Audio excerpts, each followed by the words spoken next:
Welcome into this special Locked On crossover podcast between the Locked On Louisville and Locked On Boston College podcasts. Today's episode brought to you by Jase Medical.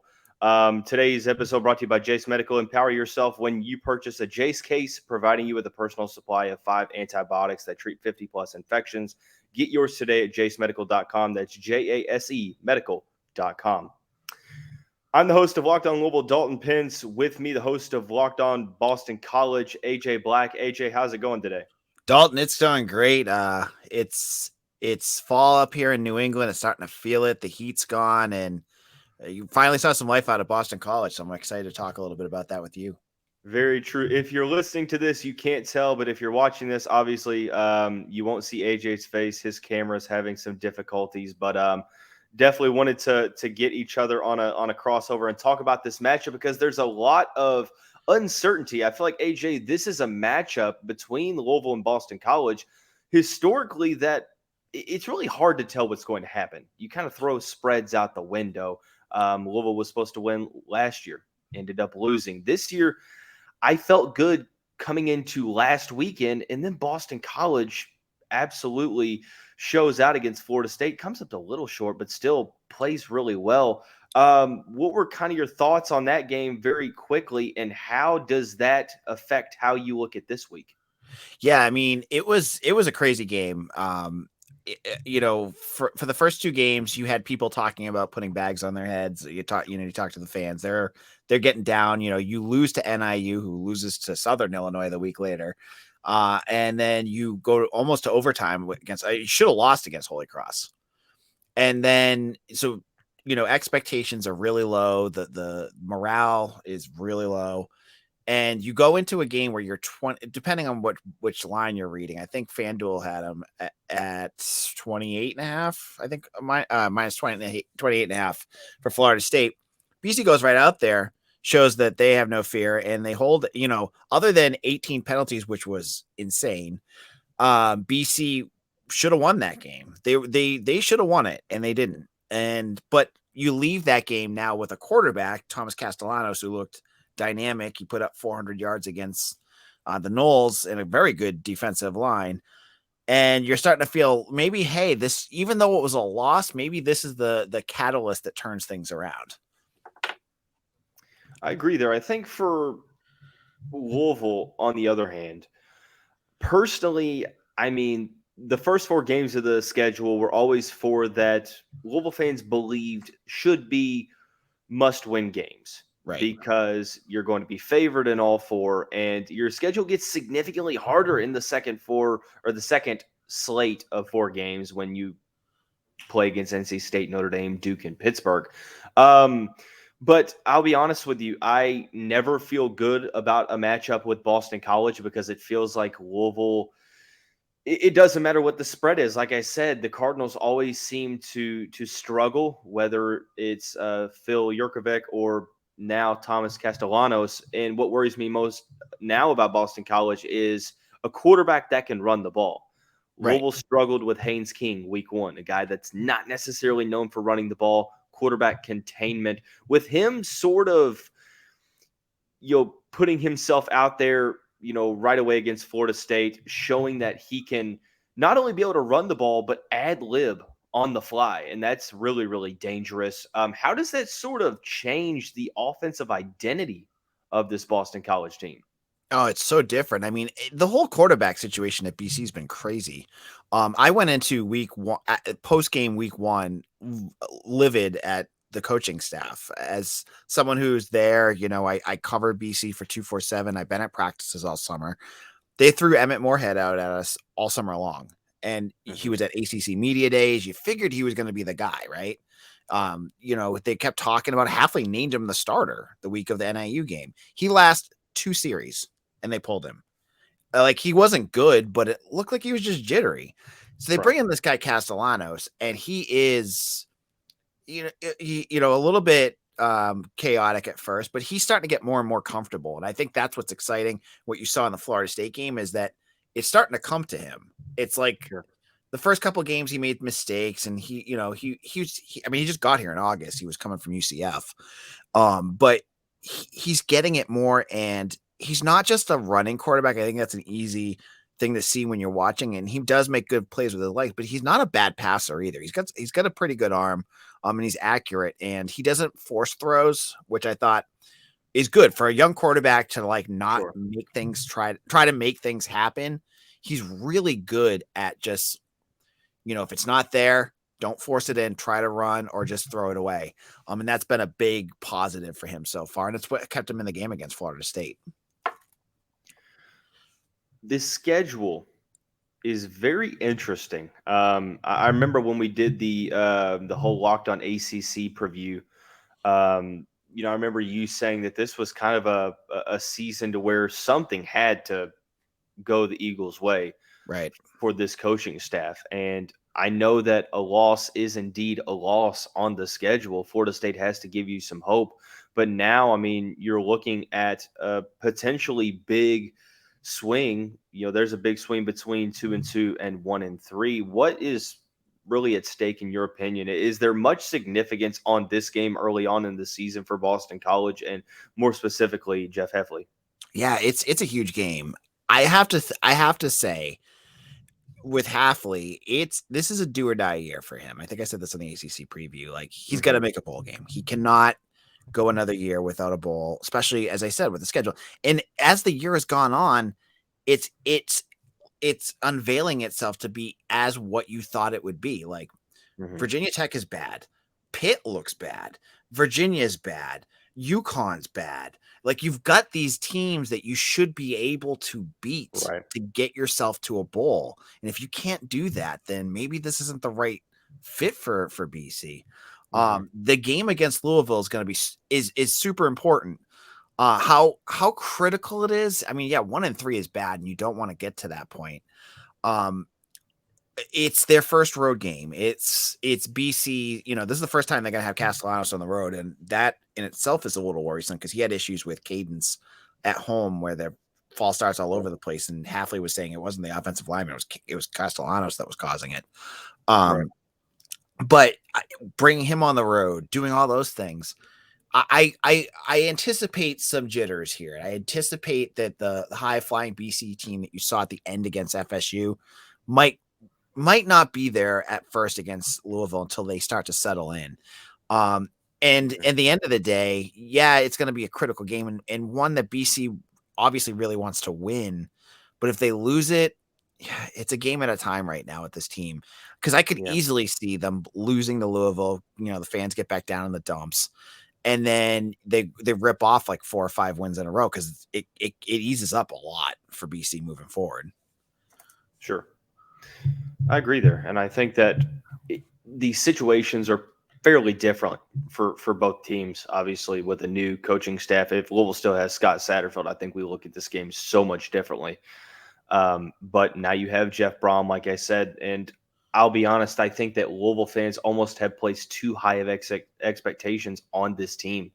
I went into the offseason thinking, okay, 8 wins is kind of my realistic mark that I'm looking at. And I mean, I'm seeing 10 wins get thrown out, and I'm like, man, year one of a coaching change. Let's kind of pump the brakes a little bit. Is there potential with the schedule to pull it off? I mean, sure, theoretically, but I mean, if you're going to reach that upper echelon of win totals, then Boston College truly is a must-win game because of the 50-50 games that you're going to be exposed to beginning next week. You have a Friday night game in Raleigh against NC State, followed up by Notre Dame at home. So, I mean, you see the importance of this game, but MJ, you see, like, each school has something big at stake here, right? Like Louisville, to me, as someone from the North who's obviously follows the ACC, it just feels like this program is waiting to try to get to that next step to be part of the powerhouses in the ACC. And a win against BC is so critical for them to get to that point because you need to win those games, right?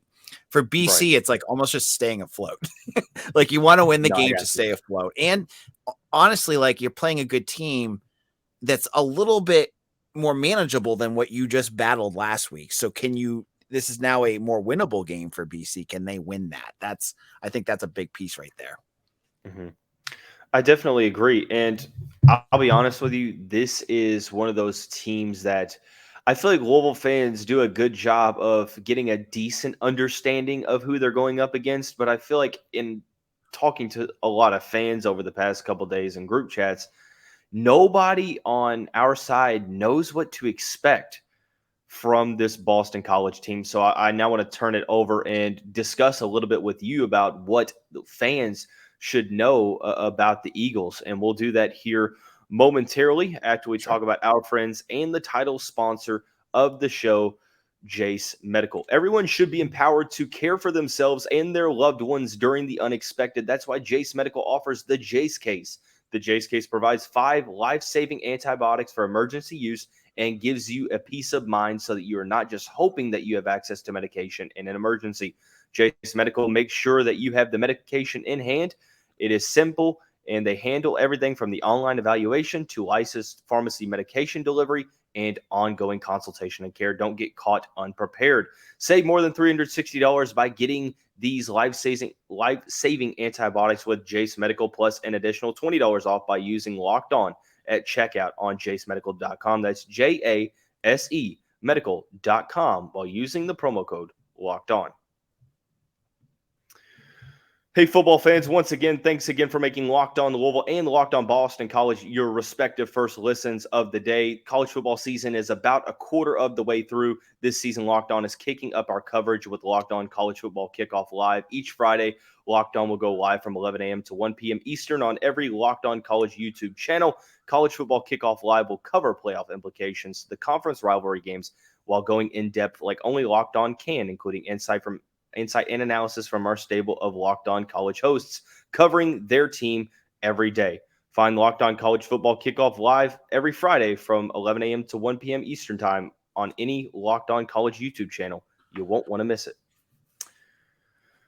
Heading on into the more analytical portions of the show, we're going to start out with a little Boston College preview for the Louisville fans that are wanting to get to know the foe. AJ Black, host of Locked On Boston College, also is a member of 24/7 Sports. AJ, first and foremost, you mentioned sort of the Jekyll and Hyde between the first 2 weeks and week 3. Was week 3, in your opinion, more so progression, or do you look at it in sort of a fluke situation due to the drastic changes between weeks 2 and 3? I think the big difference between weeks 1, 2, and 3, the penalties were still there all 3 weeks. I think Louisville fans are going to want to watch this, because one of the things I was talking about with my, I have a writer who comes on my show twice a week, and he was saying, when refs know you're a team that has a reputation for penalties, you're not going to get the benefit of the doubt. So Sure. Wondering how much this is going to impact the game on Saturday, because BC leads the country in penalty yards right now. Was a big issue the first 2 weeks, and obviously it cost BC. They had Florida State on third down that last game, and they got called for a face mask. Okay. So that was a big issue that we've seen. But the progression, I think, that came through, obviously, was Castellanos and his comfort level as he is developing before your eyes. You're watching him just get more and more comfortable hitting passes he wasn't hitting first 2 weeks. He's doing things, he's understanding the offense well more than he was before. The offensive line, any Louisville fan that watched any BC game last year knew that BC. I mean, if I remember correctly, even when Louisville played them, BC's offensive line was a train wreck. It was a train wreck all year.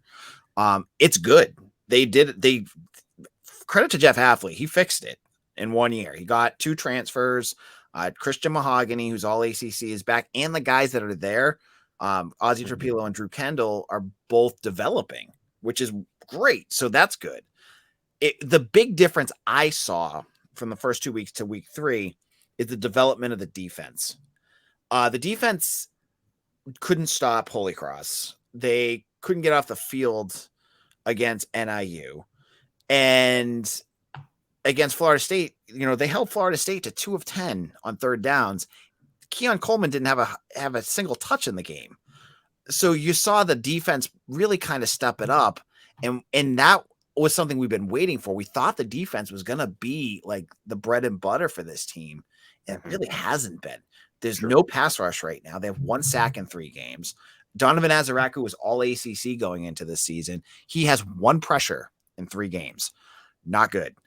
And so on top of all that, it's kind of made this defense not as dynamic or explosive. So to see them get a fumble return for a touchdown, to get a special teams turnover against Florida State, those were all real positive signs and things that weren't happening in weeks 1 and 2. So I think that's been the big difference.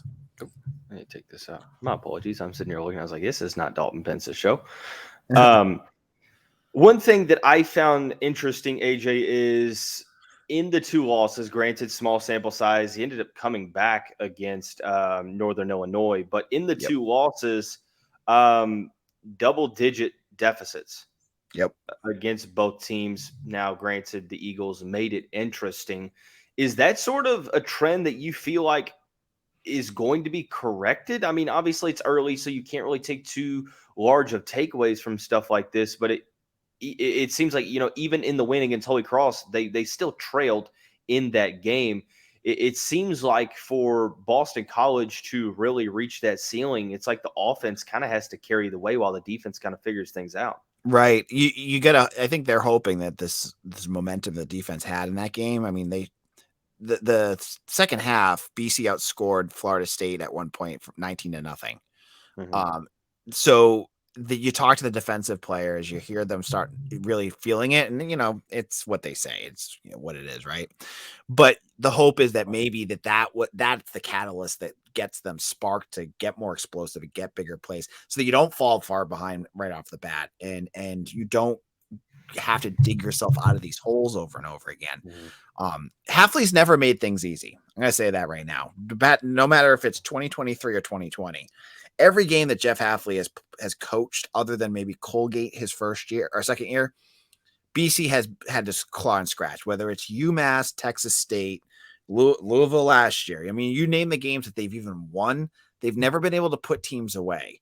And when they fall behind, all the games kind of feel the same. If they end up winning or they end up losing, they're always clawing and scratching. There's never big wins for them. Even Steve Adazio, who I couldn't stand as a coach, when they played lesser teams, they would put them away. Jeff Hafley doesn't do that, and I think that's a cause of concern. But what the other end of the coin is that he plays better teams and holds his own against those teams, whether they win or lose them. They're not getting their doors blown off most years. Sure. So I think that's kind of what the hope is, that maybe they kind of figure things out moving forward. I never have said that Louisville is one of the toughest places to play in the country. I think that in the right circumstance, fans can make it a little hectic, but still a conference game on the road, it's still a tall task regardless of who it is, unless the team is just absolutely unable to be serious on the football field. Boston College's first true road game of the season.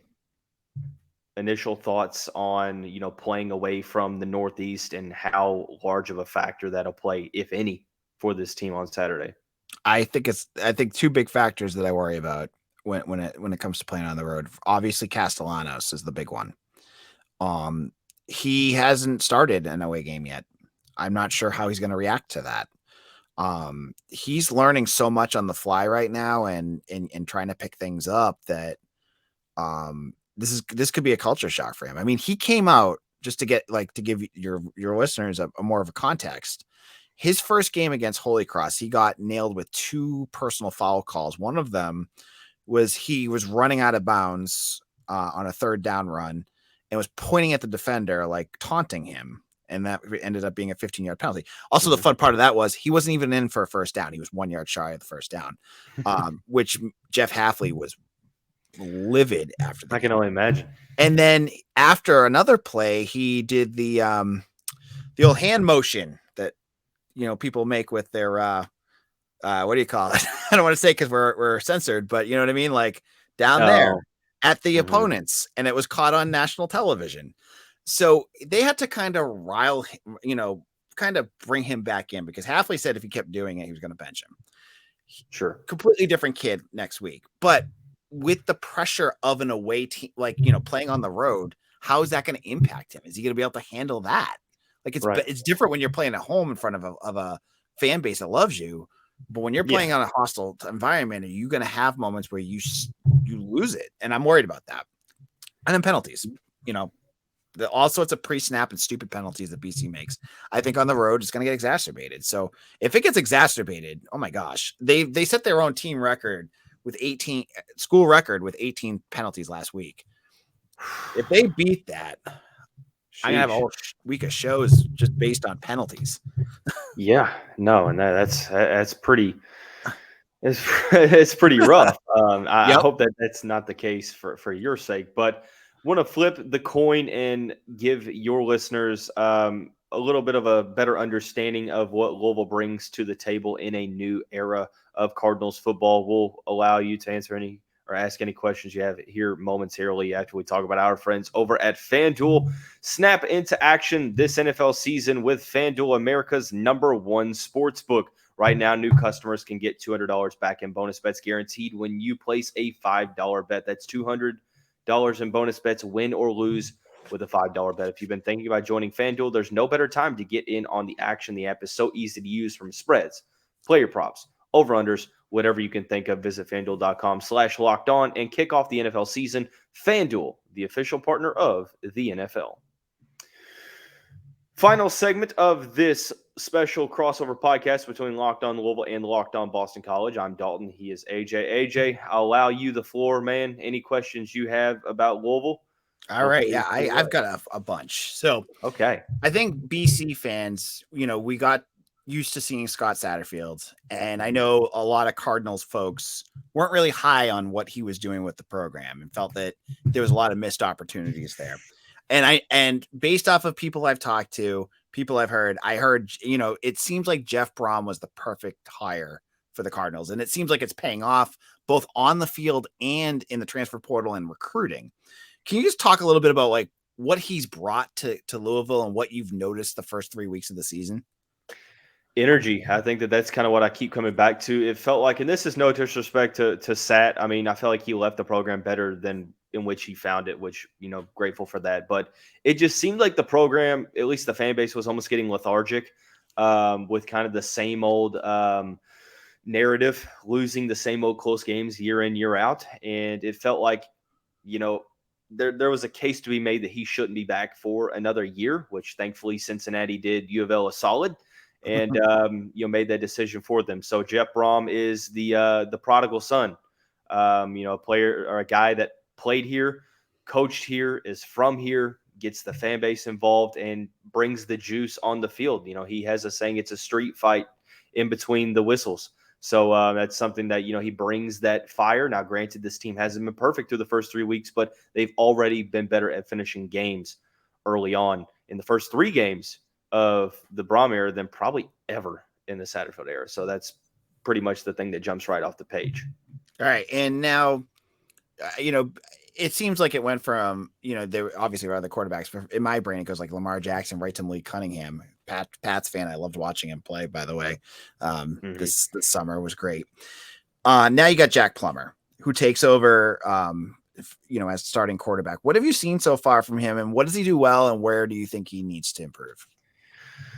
Well, I think it's kind of been up and down. First game showed he was a little rusty. Second game is against an FCS opponent, so it's hard to really determine that. Week 3 against Indiana looked solid first half. Second half, when pressure was brought from Tom Allen, he struggled. The main thing with him that he's had some issues with is just indecisiveness, hesitation on the reads. And, when a quarterback makes or has hesitation on those reads, nothing good comes from it. So the receivers are consistently creating separation, which is boding well for the offense with Jamari Thrash, who in my opinion is a top 2 receiver in the conference right now. Yep.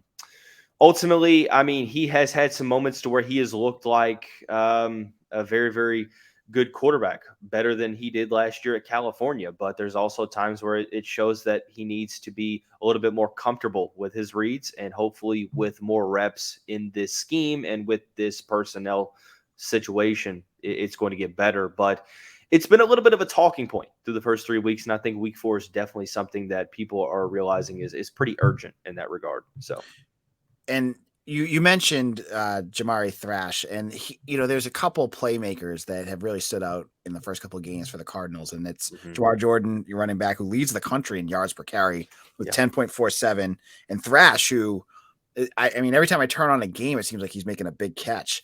Can you talk a little bit about the weapons Brahm has and how they've been utilizing them and what they do for this offense?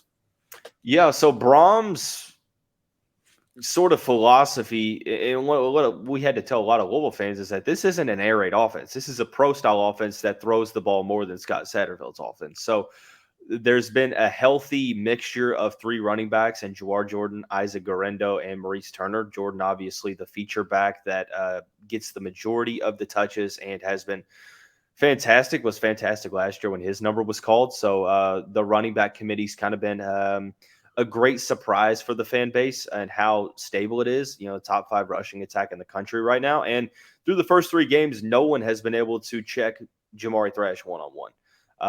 If Plummer makes a couple more throws, then, I mean, he could be potentially leading the country in receiving yards. It's that incredible of separation. But I will say that, there's some other weapons on this team. Kevin Coleman Jr., Amari Huggins, Bruce, Jimmy Callaway, some other receivers to focus on.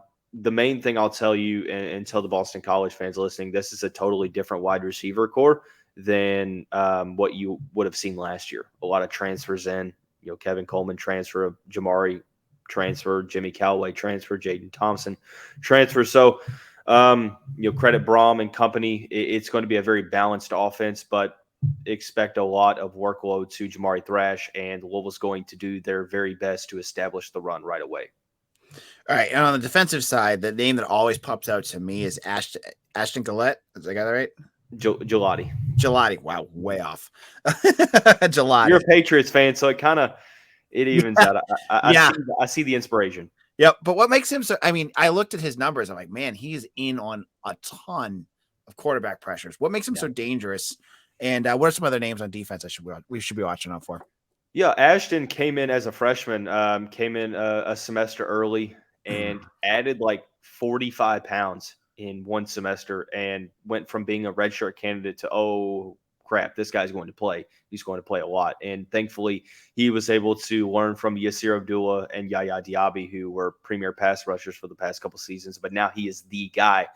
And although some of those pressures haven't been turning into sacks this season, he's still getting after the quarterback, and I expect some of those sacks to start coming to fruition soon. He's been fantastic, just extremely quick off the edge. The strength finally equates with the burst that he has. So there's that. Some other guys, this is a very secondary led team.